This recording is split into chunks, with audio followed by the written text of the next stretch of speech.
आप देख रहे हैं जी नेशन टाइम्स। मैं हूं शमी अनवर। दिल्ली के करोल बाग में 3 यूपीएससी तैयारी करने वाले स्टूडेंट की मौत हो गई। और मौत कैसे हुई? वो लाइब्रेरी में रात को पढ़ाई कर रहे थे। लाइब्रेरी में अचानक पानी भरा। पानी भरने की वजह से उनकी मौत हो गई। उसकी मौत की खबर आने के बाद जो हिंदुस्तान के एजुकेशन सिस्टम है, मीडिया वाले सब पे सवाल उठ रहे हैं और सवाल उठनी भी चाहिए। और बहुत ही शर्म की बात है कि दिल्ली में जो देश की राजधानी है उसमें भी डूब कर मरना, और उसके बाद ऐसे बच्चे जो एक सिस्टम का पार्ट पढ़ रहे थे, सिस्टम का हिस्सा बनना चाह रहे थे, ऐसे लोगों ऐसे स्टूडेंट की मौत हो गई जो काबिल शर्म की बात है और अफसोस की बात है। इस खबर आने के बाद हिंदुस्तान के सिस्टम पे, दिल्ली के एमसीडी पे और ऐसे सारे कोचिंग माफियाओं पे सवाल उठ रहे हैं। इसी मामले को लेकर हमने कुछ स्टूडेंट से बात की और इस मामले में उनकी राय जानने की कोशिश की।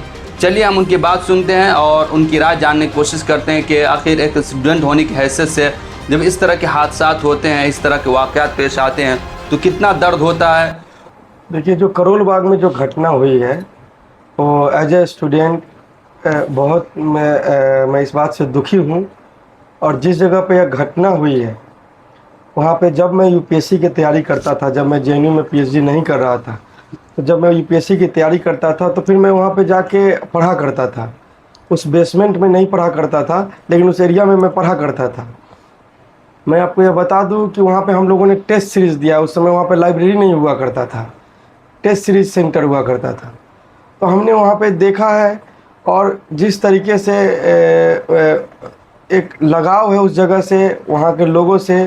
और ये घटना जिसमें जेएनयू के भी एक छात्र, नेविन डेल्विन करके एक छात्र है, सोनी है, ये तीनों छात्र की जो मृत्यु हुई है, मैं मृत्यु नहीं, मैं इसको मर्डर कहूँगा, जो इंस्टीट्यूशनल मर्डर हुआ है, यह हमारे लिए व्यक्तिगत रूप से बहुत ही दुखद घटना है। करोल बाग में जो कुछ हुआ स्टूडेंट के साथ, क्या लग रहा है, क्या किसको जिम्मेदार ठहराएंगे? देखिए, जिम्मेदार तो बहुत साफ सी इसमें दिखाई दे रही है कि हम लोग हमेशा से सुनते आते थे कि दिल्ली में, दिल्ली के आसपास के इलाकों में मज़दूरी करने वाले जो मज़दूर होते हैं, फैक्ट्रियों में काम करते हैं, वहाँ आग लग जाती थी और उसमें झुलस कर लोग मर जाते थे। और आज स्थिति ये है कि यहाँ के जो भी बाहर से लोग आ रहे हैं, पढ़ना चाहते हैं, पढ़ रहे हैं, तैयारियाँ कर रहे हैं, और इसी तरह की मौत आप देखिएगा, पानी में डूबकर, उसके साथ साथ करंट लगने से, उसके साथ साथ आग लगने से, ये हर जगह हमें दिखाई दे रहा है। और इसमें बहुत साफ दिख रहा है कि हम बहुत पहले से सुनते आए हैं, कोचिंग माफिया, कोचिंग सेंटर किस तरह से पैसे के लिए इतना करता है, और सब जानता है इस बात को। और आप जानिए कि सब जानते हुए उसका स्ट्रक्चर, उसका इंफ्रास्ट्रक्चर इलीगल है, वो बेसमेंट में नहीं पढ़ा सकते हैं, बेसमेंट सेफ नहीं है, ये सारी बातें सबको, सरकार को पता है। लेकिन उसके बावजूद इस पर किसी तरह का कार्रवाई नहीं किया गया। क्या सरकार इंतज़ार करती है किसी के मौत का, किसी तरह की कार्रवाई करने के लिए?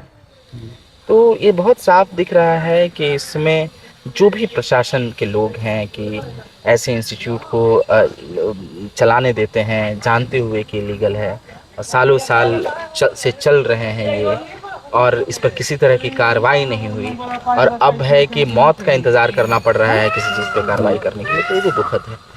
अभी जो राजेंद्र नगर में जो घटना हुई है, इस पे सबसे पहले तो सवाल जो शिक्षा पूरी व्यवस्था है उस पर पूछी जाएगी। क्या शिक्षा व्यवस्था का बाजारीकरण हो रहा है?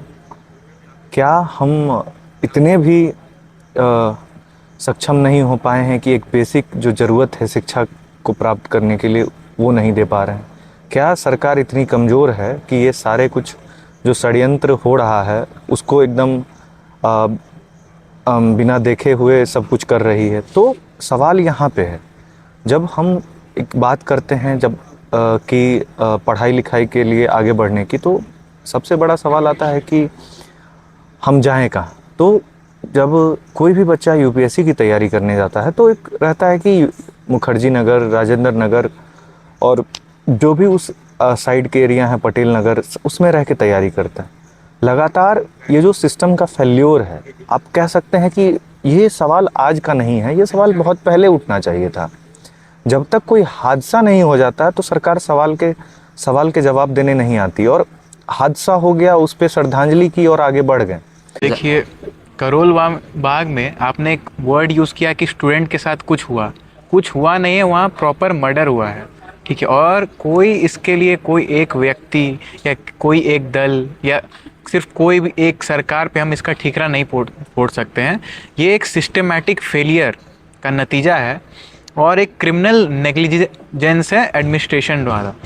वहाँ का जो एमसीडी है, दिल्ली की राज्य सरकार है, इवन जो केंद्र सरकार है, वहाँ के सारे अधिकारियों की वो जिम्मेदारी बनती है कि वो बेसमेंट के अंदर आप उस जगह को पास करवाते हैं कागज़ में लिख के कि वहाँ हम गोदाम खोलेंगे, और वहाँ बच्चे ठूस दिए जा रहे हैं वहाँ पे। एक सिस्टमेटिक फेलियर है। जैसे कि हमारी पार्टी का इस पे स्टैंड रहा है, मनोज झा ने काफ़ी साफ शब्दों में राज्यसभा में ये स्टेट किया है कि किसने, कौन, कब, कैसे। उससे भी ज़्यादा ये सवाल है कि कोचिंग संस्थान आज इतने पावरफुल हो चुके हैं कि कौन मंत्री बनेगा, क्या कानून आएगा, और कोई भी एग्ज़ाम वो लोग रिक कर सकते हैं, यहाँ तक कि वो लोग आज तय कर रहे हैं, ठीक है। इसमें कैसे सुधार लाया जाए, क्या रिफॉर्म्स होना चाहिए, और ऊपर से क्या जो घटनाएं हैं उस पर कितनी जल्द कार्रवाई होगी, या फिर सरकार इस पर टाल मटोल करके बोलेंगे कि कितना दिन ही आंदोलन चलेगा, टाल मटोल करके इसको फिर से ठंडे बस्ते में डाल दिया जाएगा। ये हमारे सामने एक सवाल है।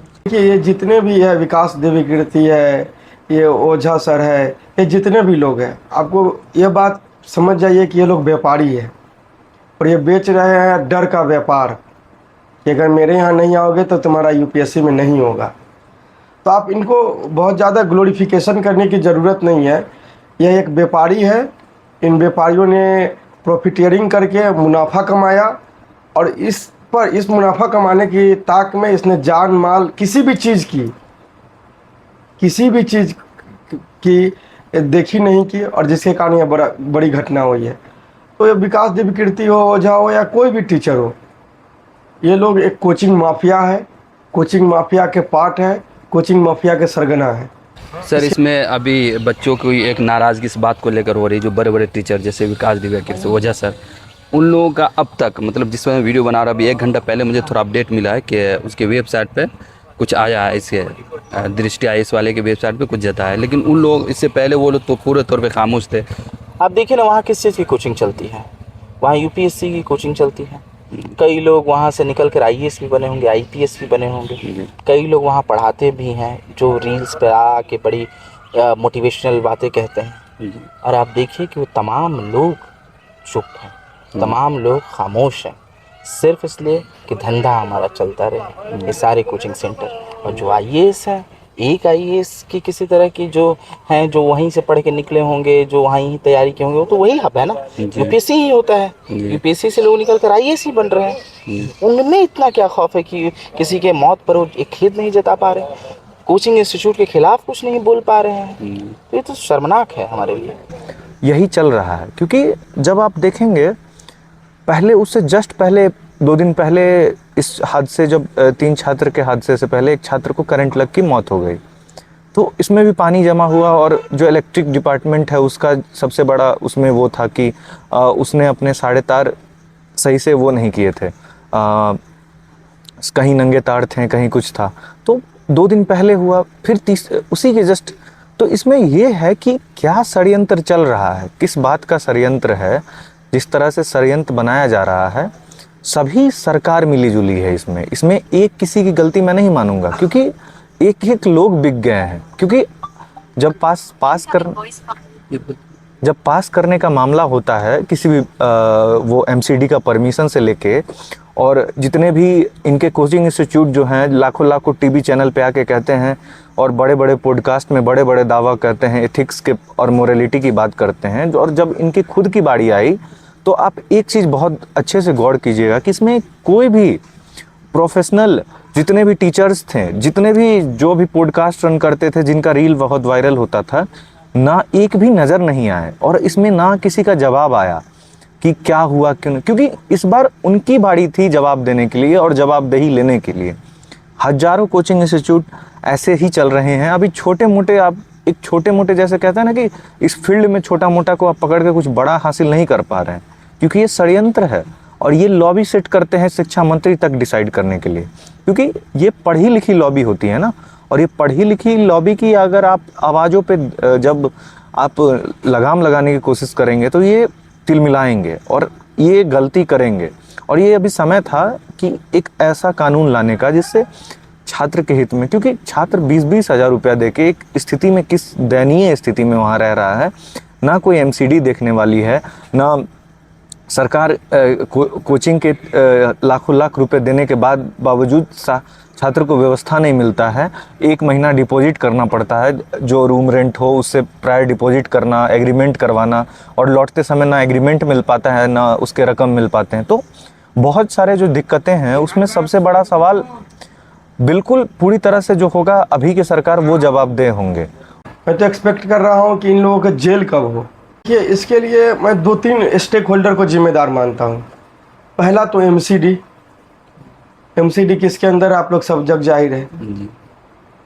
एमसीडी क्या यह सर्वेक्षण नहीं करवा सकती थी कि कहाँ कहाँ हमारे जो इंफ्रास्ट्रक्चर है वो क्रिटिकल कंडीशन पे पहुँच गए हैं। दूसरा जवाबदेही मैं आम आदमी पार्टी सरकार को भी कहता हूँ कि जो सड़क बिजली पानी की लड़ाई लड़ते हैं, इसके नाम पर लोगों का वोट लेते हैं, वे अगर इस बात का ख्याल नहीं रखेंगे तो और कौन रखेगा। और तीसरा मैं बीजेपी सरकार को जिम्मेवार ठहराता हूं और दिल्ली गवर्नमेंट के एलजी को जिम्मेवार ठहराता हूं, जो कि बार बार में जहां नाक नहीं घुसे रहे हैं वहाँ पे एलजी दखलंदाजी करते हैं। और ऐसे सिचुएशन में ना उनके तरफ से कोई बयान आता है ना अभी तक कोई काम किया गया है। बेसमेंट में आप देखिए कि स्टूडेंट जाता भी क्यों था कि फर्स्ट फ्लोर पे आप 5,000-6,000 का स्टडी रूम है, लेकिन बेसमेंट आपको 2,400-2,500। गरीब का बच्चा है, बाहर दुनिया जहान से आ रहा है, अलग अलग जहाँ से आ रहा है, वो चाहता है कि कम पैसे में हम मत पढ़ लो, वो तो चाहता है। और वो जब जाता है तो इस तरह की घटना होती है। लेकिन इस तरह के कोचिंग सेंटर को ये कौन देता है ताकत कि वो लीगलिटी को ना देखते हुए इलीगल काम करते हैं और उसके बेसमेंट कोचिंग चला रहे हैं। हम सेफ्टी को लेकर यही बोल रहे हैं कि ऐसे इंस्टीट्यूट आगे ना चलें, इस तरह के इलीगल तरीके से, पैसा खोरी के तरीके से ये इंस्टीट्यूट ना चले। उसके साथ साथ तो प्रशासन को जवाब देनी पड़ेगी, वो जो उसको गिरफ्तारी हो, वो राव इंस्टीट्यूट के जो भी मालिक हैं कि आपने किस तरह चलाया। और इसके अतिरिक्त जितने वहाँ कोचिंग सेंटर चल रहे हैं और देश के इलाकों में, दिल्ली के अलग अलग इलाकों में जो कोचिंग सेंटर चल रहे हैं, उसके खिलाफ पूरी तरह से सरकार को सख्ती दिखानी चाहिए। और बिल्कुल ऐसी अगर इलीगल इंफ्रास्ट्रक्चर है तो उसको बंद करना चाहिए। एक चीज़ ये भी देखा गया स्टूडेंट के अंदर एक यूपीएससी का क्रेज़ है, मतलब पीएचडी वगैरह, और किसी को छोड़ कर लोग स्टूडेंट पीएचडी की तरफ क्यों इतना ये हो रहा है। देखिए आप देखिएगा कि बहुत सारे मैं देख रहा हूँ मेरे बीच के ही पीएचडी रिसर्च स्कॉलर्स, जेएनयू जैसे संस्थान के रिसर्च स्कॉलर बीच बीच में अपने पीएचडी छोड़ के यूपीएससी की ओर जा रहे हैं। आपको इसका सवाल पूछना होगा। नेविन भी हमारे बीच में school of arts and aesthetics से पीएचडी कर रहे थे, उन्होंने बीच में पीएचडी को छोड़ के और यूपीएससी की तैयारी करने चले गए। ऐसा क्यों हो रहा है? आप देखिएगा कि जो यहाँ से पीएचडी देश के number 1 institute, number 2 institute, DU, BHU, HCU, यहाँ से जामिया, यहाँ से पीएचडी किए हुए जो विद्यार्थी है उनको भी जॉब्स नहीं मिल रहा है।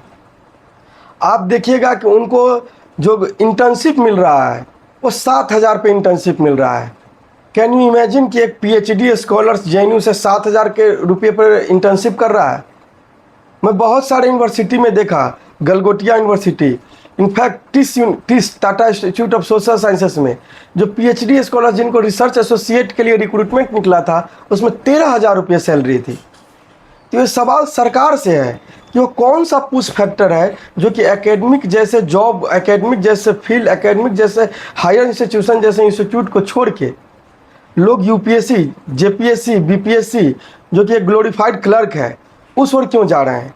क्योंकि एकेडमिक फील्ड में रिसर्च स्कॉलर्स का एब्जॉर्प्शन नहीं हो रहा है और असिस्टेंट प्रोफेसर वही बन रहे हैं जिनका संघ से एबीवीपी से नाता है, जिनका बीजेपी से नाता है।